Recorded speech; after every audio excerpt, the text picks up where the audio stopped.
I had heard about this Caitlin Clark, and I was like watching videos of her just like having like 40 points, like averaging a million in high school.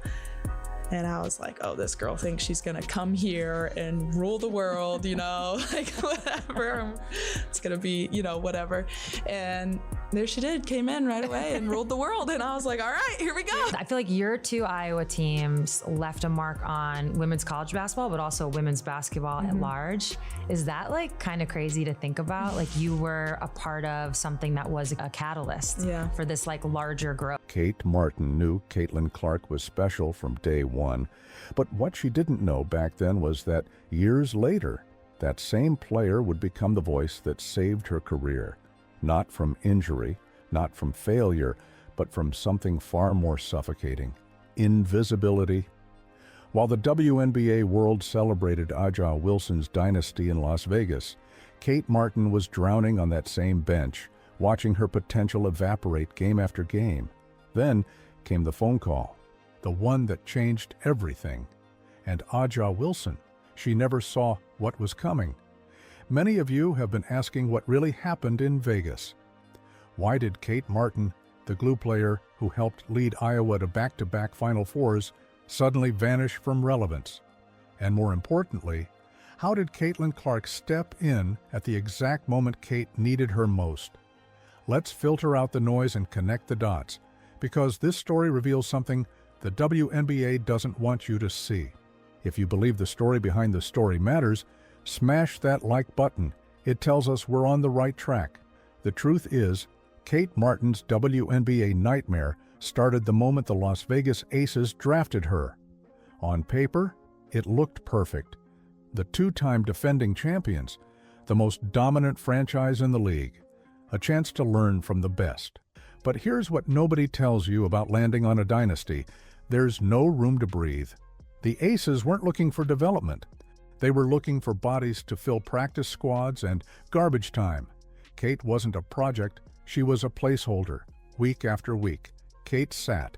She watched Aja Wilson dominate. She watched Kelsey Plum and Chelsea Gray run the offense. She watched Jackie Young lock down defensively. And when the game was already decided, maybe, just maybe, she'd get 3 minutes of pity time in the fourth quarter. That's not development. That's not growth.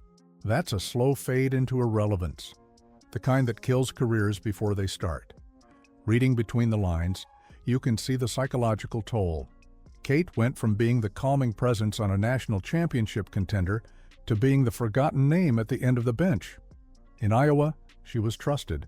In Vegas, she was expendable. The contrast couldn't be starker. At Iowa, her leadership mattered. Real quick, what did you notice about Caitlin's like work ethic? Yeah. Was there anything that stood out? Yeah, absolutely. I mean, she was in the gym constantly. And it was like the way she approached everything too was like, it was like with a sort of excellence. It wasn't like, oh, I'm just gonna go through the motions and like whatever. It was like, no, like I'm here to kick your butt in every single drill, every single practice, like, and especially whenever our like gray squad guys were playing against us, it was like, if you're across from me, you're my enemy, you know? And like, I think that's just kind of how you have to approach things to get better. And she had that, you know, next level mindset, and it really just raised us all up with her. Her basketball IQ was valued. Her ability to elevate Caitlin Clark wasn't just noticed, it was essential. But the Aces, they didn't need a glue player. They already had chemistry. They already had stars. What they needed was someone content to stay silent and stay out of the way. Here's where it gets complicated. Aja Wilson isn't the villain here. She's one of the greatest players in WNBA history, and her dominance is earned. But the system around her, that's a different story. The Aces operate like most championship teams do. Hierarchy is everything. Veterans control minutes. Stars control rotations, and rookies wait their turn. The problem is, by the time your turn comes, you've already been forgotten. Kate knew this. She felt it every single day. The film sessions where her name wasn't called, the practices where she was just another body running drills, the games where she dressed, warmed up, and then sat for 38 minutes. You were onto something when you noticed that Kate's confidence started slipping. It wasn't about skill.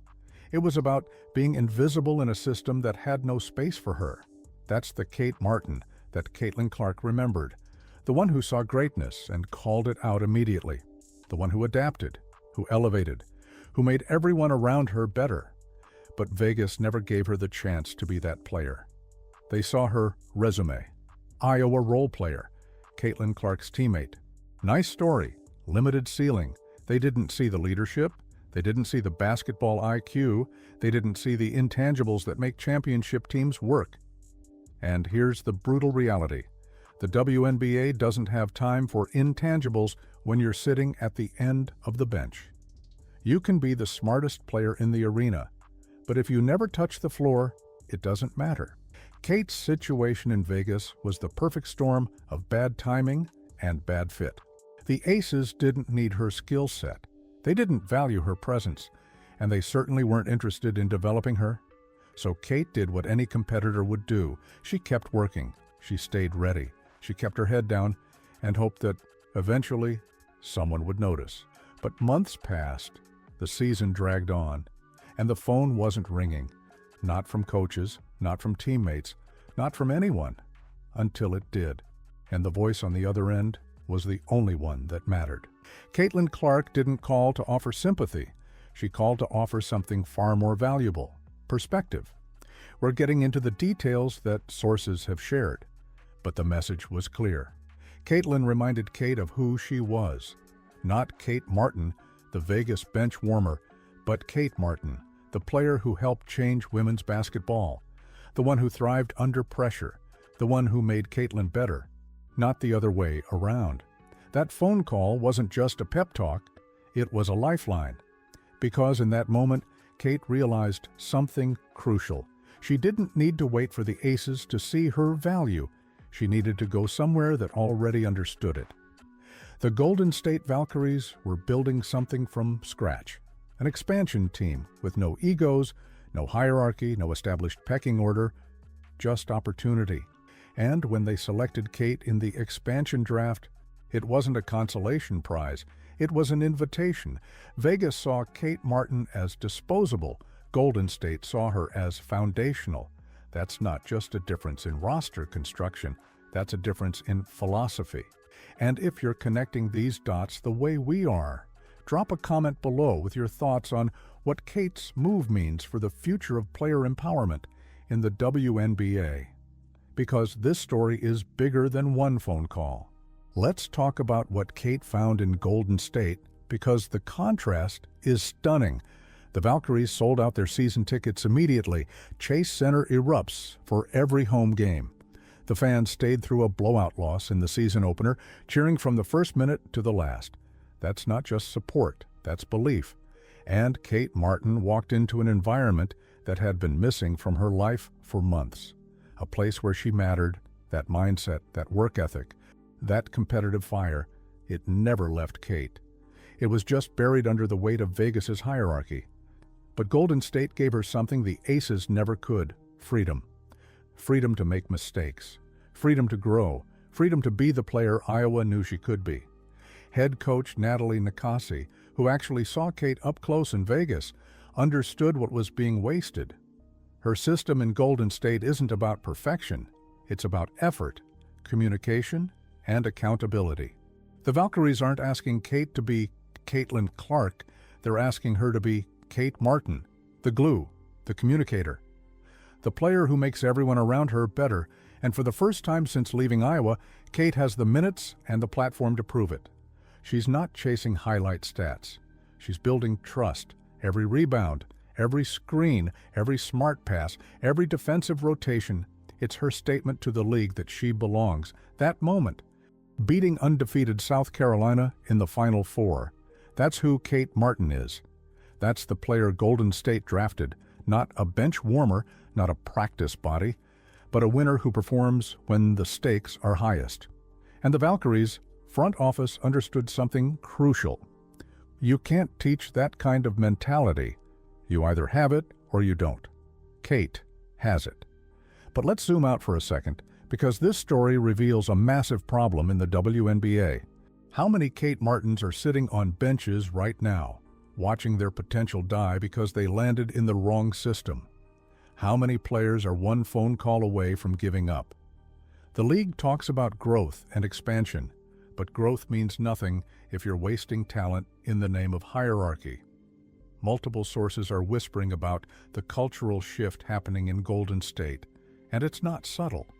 The Valkyries aren't trying to be the aces. They're not chasing superstar egos or veteran-dominated rotations.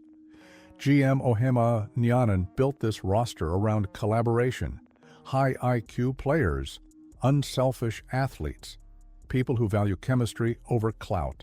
Kate Martin was her prototype. Yeah, I feel like looking back on it, and then even just talking to you now, it's like, yes, Caitlin is like a big focal point of the team. Yeah. She's gonna have to do a lot of the scoring, all the things. And it's almost like good cop, bad cop or something. Yeah. I don't mean it in like No, literal terms, but she just had to like be herself, and that was gonna win you games. But then you had to come in and kind of be like a calming effect, and that. So I'm actually really curious as these teams start to take shape in 2023 and then 2024, like what was your leadership style in conjunction with a player like Caitlin, but also the rest of your team? That's not just good teammate talk. That's Kate describing the exact environment that was missing in Vegas. Caitlin needed someone she could trust completely, and Kate earned that trust through consistency, through effort, through genuine relationship building. That's leadership, and it's exactly what Golden State needed from day one. Trust. That's the word that keeps coming back. Kate's entire leadership philosophy is built on it. And you can't build trust when you're only getting 3 minutes a game. You can't develop relationships when you're the last priority in the rotation. Vegas never gave Kate the chance to be a leader. Golden State is banking their entire culture on it. The breadcrumbs lead to something fascinating here. If these reports are accurate, Caitlin's phone call did more than boost Kate's confidence. It fundamentally shifted her perspective on what she deserved. For months, Kate had been questioning herself. Was she not good enough? Was she missing something? Did she not belong at this level? Caitlin cut through all of that noise with one message. You're not the problem. The system is. That realization unlocked everything. Kate didn't need to change who she was. She needed to change where she was.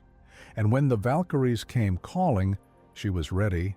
Not desperate, not defeated, but empowered. That's the difference between surviving and thriving. That working relationship, that mutual trust, that's what made Iowa special. And it's what Kate is rebuilding in Golden State. Not with Caitlin this time, but with an entire franchise. The Valkyries handed Kate something Vegas never would: influence. She's not just playing. She's shaping identity. She's helping build a culture from the ground up. That's rare in professional sports. Let's be real. Aja Wilson and the Aces probably don't lose sleep over Kate Martin leaving. They've got championships to defend. They've got a system that works. But here's what they're missing. Kate Martin wasn't just another roster spot.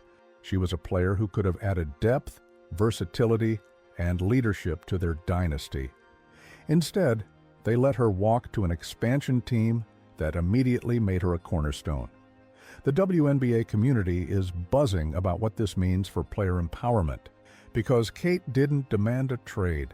She didn't throw tantrums on social media.